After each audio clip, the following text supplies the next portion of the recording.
श्री स्वामी समर्थ। मी प्रतिनिधी विशाल महाराष्ट्रामधून साईनाथ रामपूरकर बोलत आहे। आज मी श्री वटवृक्ष स्वामी महाराज देवस्थान मंदिर अक्कलकोट इथं आहे आणि मंदिराचे व्यवस्थापक आणि तिथले अध्यक्ष श्री महेश इंगळे साहेब आता आपल्याला थोडी माहिती देतील। आज स्वामींचा प्रकट दिन आहे आणि आज त्यांचा जन्मोत्सव झाला आहे पाळण्याचा, ते सांगतील।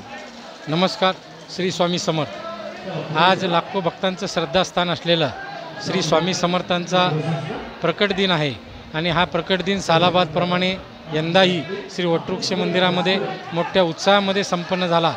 यामध्ये पहाटेची काकड आरती असेल, त्यानंतर आज पुण्यतिथी उत्सवाच्या निमित्ताने सुरुवात करण्यात आलेली जी फेरी आहे, म्हणजे त्याला आपण प्रभात फेरी म्हणतो, स्वामींचा नामघोष करत ती फेरी शहराच्या प्रमुख मार्गावरून पहाटे 4 वाजता निघून पुन्हा पहाटे 5 वाजता या ठिकाणी विसावते आणि पहाटे 5 वाजता या ठिकाणी आल्यानंतर काकड आरतीने सुरुवात होते आणि काकड आरती झाल्यानंतर स्वामींना भक्तिसार सेवा संघ पुणे यांच्या वतीने 56 भोगचा प्रसाद या ठिकाणी दाखवण्यात आला आणि या प्रसादामध्ये कोकोनट लाडू असतील, बेसन लाडू असतील, ड्रायफ्रूट लाडू असेल, कॅडबरी चॉकलेट असतील, अशा अनेक प्रसादाचं या ठिकाणी वाटप करण्यात आलं आणि त्यानंतर दुपारी सकाळी 10 ते 12च्या दरम्यान सत्संग महिला मजनी मंडळ, जे की आपल्या वटवृक्ष स्वामी महाराज देवस्थानचं मंडळ आहे, त्या मंडळाच्या वतीने भजन गीत गाण्यात आले आणि पाळण्याचा कार्यक्रम संपन्न झाला आणि 12 वाजता बरोबर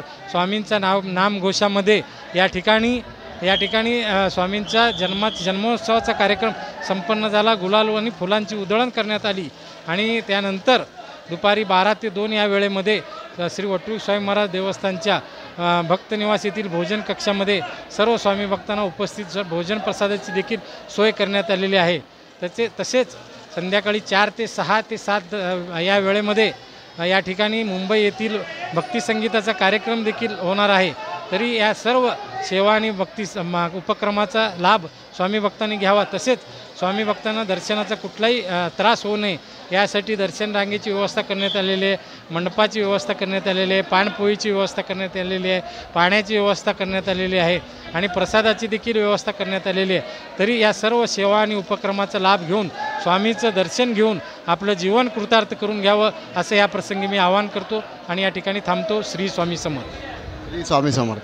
बरोबर, ओके।